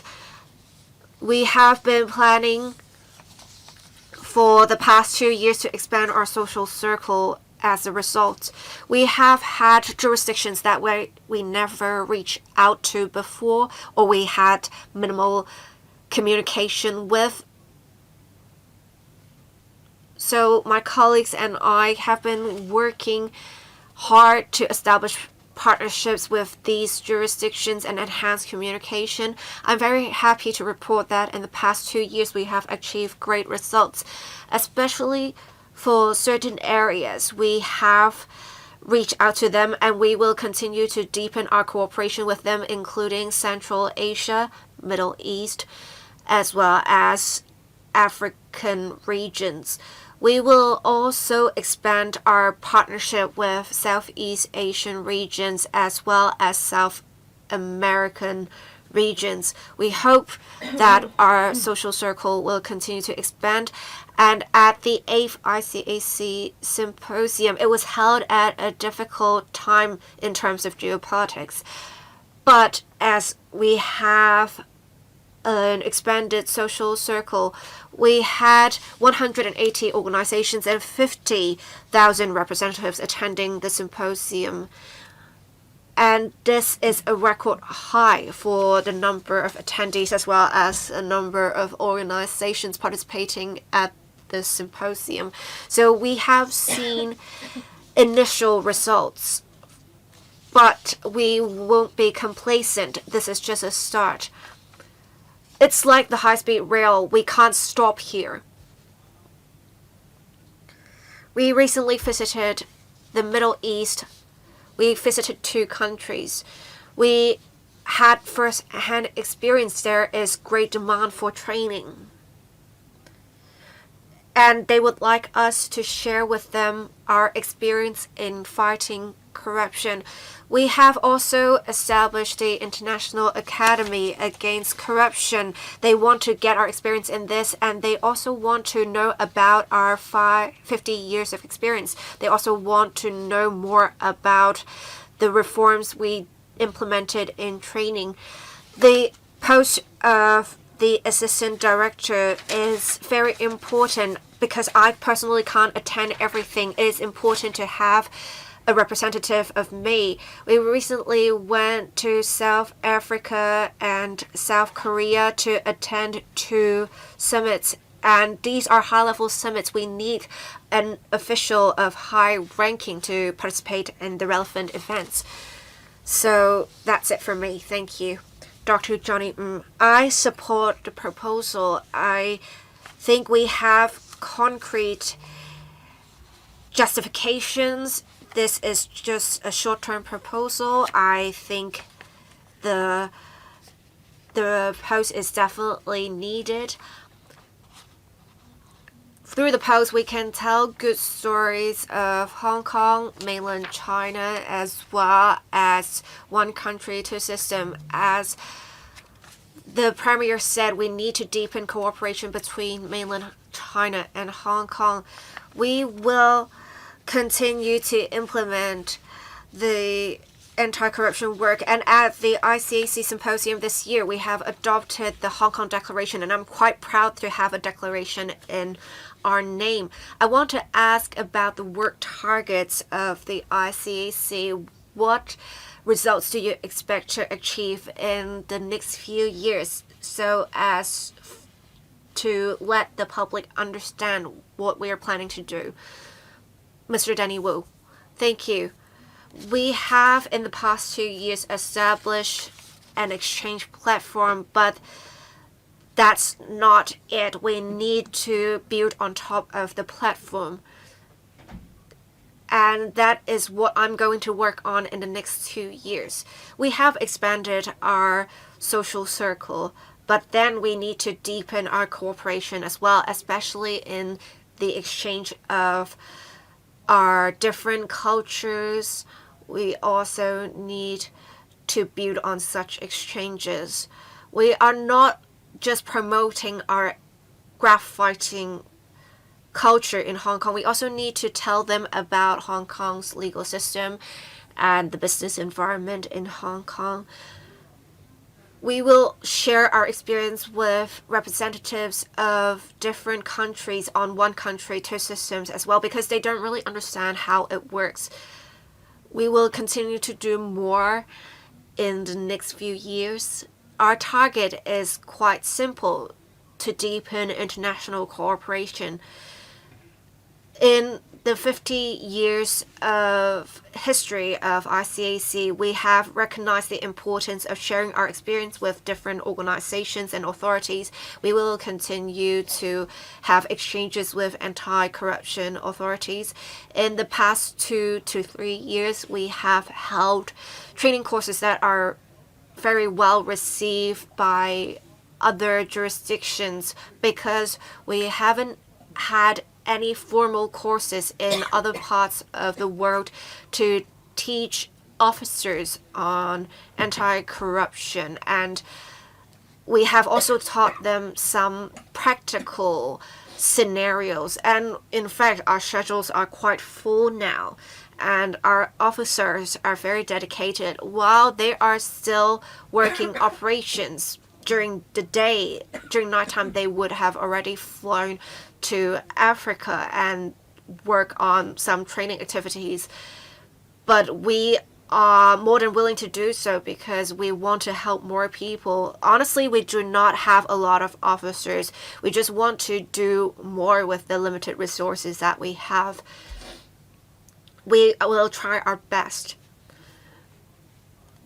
For different places, there are different cultures. It's not simple in the sense that we can teach the same curriculum at every location. We need to sort of tailor-made our curriculums with reference to the issues faced in the location, and they very much cherish what we have done for them so far, our partners.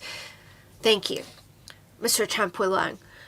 I very much support the proposal for retaining the post of Assistant Director in the ICAC because it will help with the work of the presidency of IAACA.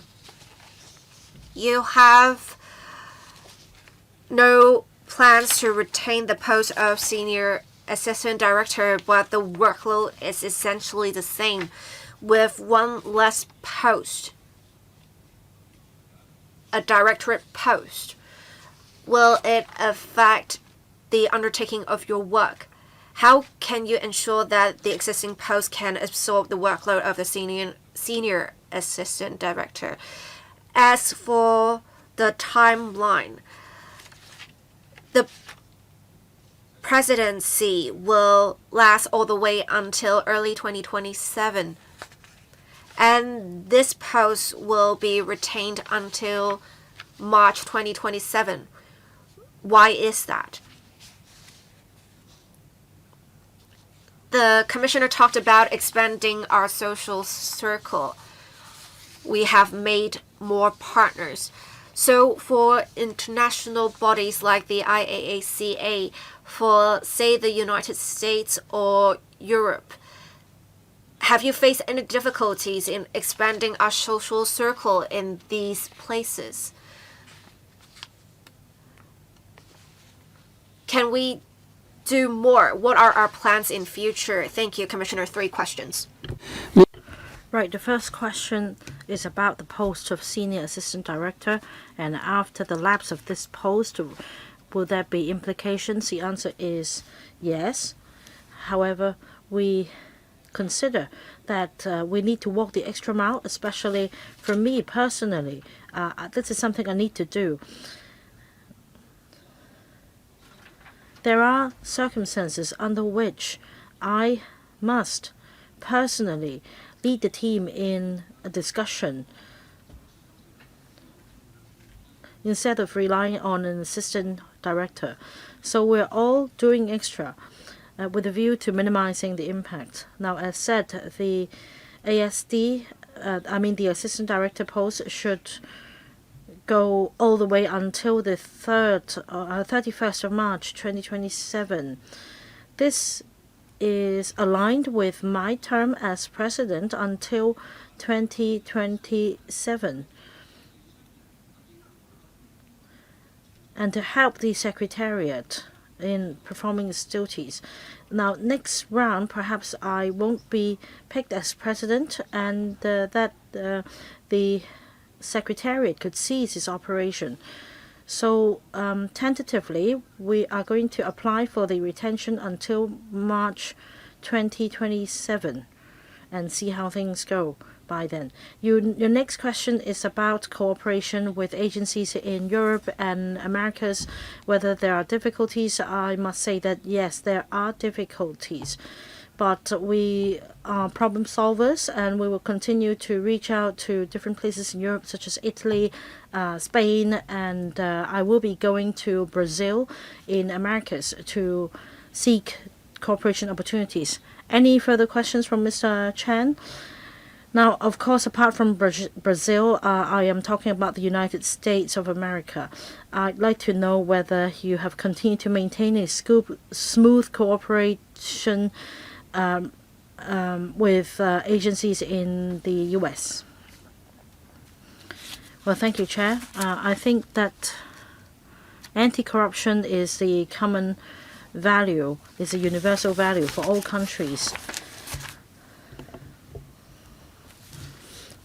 So I'm not going to repeat the points made by the Commissioner. Safe to say that we continue to strive to expand our network, including the Americas. But it's very difficult to control the extent of participation. Well, I would just say that we welcome all cooperation opportunities. And like my colleague said, when it comes to anti-corruption, as law enforcement officers, we are very pragmatic. we don't consider politics, but when it comes to G2G negotiations, that's a completely different world. So when it comes to graft busting, whenever we receive requests for help, or whenever we issue a request, we will follow the established routes. And let me reassure members that in terms of the working level, we continue to have liaison with different countries. When it comes to training, however, I cannot force others to join our training initiatives or have our officers join theirs. So let's just say that we keep our doors open. Exactly. Mr. Edmund Wong. Thank you, Chair. In June 2022, there was a proposal at the Establishment Subcommittee to create 2 Directorate supernumerary posts at the point 47 and 46. This time round, you retain 1 at point 46, but you will scrap the 47 post. Now, I remember asking the former commissioner about the establishment and visits to the mainland and Qatar, and I remember Simon Pei telling me that these countries have different sizes, and it's very difficult to make an apple-to-apple comparison. Now, 3 years down the road, like Mr. Wu said, under his leadership, we've all chipped in to solve problems, and that 1.47 post will be scrapped. So I think that is worthy of my support. I support retaining the point 46 post. Now this post will, the presidency will end in early next year. I want to know whether the ICAC intends to stand for election in the next exercise as president of the IAACA. Have you expressed the intention? That is, I'd like to know that whether the ICAC intends to have a say in the global arena. Right, it should be, the presidency should last until early 2027, not next year, in fact. The next question is whether we intend to run for president again for the next term. Well, this is not on my agenda at the moment. We should focus on our current task list in the coming 1 or 2 years. And the SAR will continue to discuss with other agencies. I think Mr. Wong is encouraging you to make a bid again. Well, that depends on the results, right? I believe that our commissioner is working very hard. Right, we need to consider the results first. 2 years down the road, I cannot tell whether or what we should do. I just say that at this stage, I am satisfied with our progress, and there is more to be done. Mr. Lai, thank you. I support the discussion paper today. I recall taking part in the establishment subcommittee's discussion and the security panel's discussion on the creation of the 2 proposed supernumerary posts. And first and foremost, I'd like to respond to the paper. Under Mr. Wu's leadership, we have delivered impressive results as president of the IAACA. The number of members have expanded. These members have joined the IAACA because of the good experience in Hong Kong, and that's the honor of not only ICAC in Hong Kong but also the honor of our country. I remember when attending the ESC meeting, I questioned the need to have 2 supernumerary posts. I believe 1 would be sufficient, so I supported the D3 post, but not the D2 post. And what a pleasant surprise today I've heard. Commissioner has told us that you will retain only 1 post, and you are walking the extra mile by scrapping the D3 post and and proposing for the D2 colleague to take up this role. And this is exactly what the SAR government and our colleagues should do. We should all do our bit and walk the extra mile so as to fulfill the mission that our country has given us to help cut spending within this government. So from any perspective, I'd say I support the ICAC and the proposed retention of this time-limited supernumerary post. Any response from the Commissioner? Well, we'll keep up with the good work. There is much more to be decided, I think. Well, you're being very modest, Commissioner. It's now my turn, and I'd like to say this. Commissioner, you must be aware of what is said during the 2 sessions and the chapter on Macau and Hong Kong, and that we should deepen international cooperation. So you'll continue to fulfill the duties as president of IACA until early 2027. I also note that the Hong Kong Declaration on Strengthening International Cooperation in Preventing and Fighting Corruption was adopted at the 8th ICAC Symposium held last year. So I think that your work is impressive. Under the leadership of the D3 and D2 post holders, you have achieved a lot. I'm a member of the Operations Review Committee of the ICAC, so I'd like to commend the work of these 3 post holders as well as the Commissioner of the ICAC. My observation is that you are setting a good example. You've taken into account the public office, and that, as set out in the paper, you've taken the initiative to vacate the D3 post starting from the 1st of March, and that you're only applying for the retention of the D2 post as assistant director. Now, I support your proposal. I have a specific question, however. You have emphasized the tripartite partnership in achieving anti-corruption. Now, can you tell us how synergy can be achieved? Thank you, Chair. Now, this tripartite partnership is essential.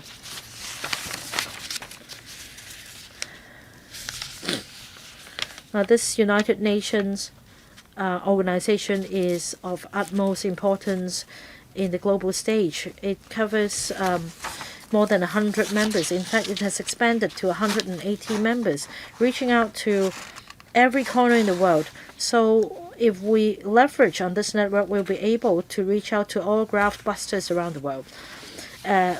We've also set up an academy consolidating our experience in the past 5 decades. And on this basis, we've prepared training courses. Our academy provides invaluable opportunities for our members to join our training initiatives. The ICAC also enjoys high acclaim in the global stage. So this tripartite partnership is really powerful. So I mentioned international conferences being one of our deliverables. We call them indicators. It's an indication of what we've done in the past 2 years. With expansion in membership of the IACA, the next step is to ensure that the members will be able to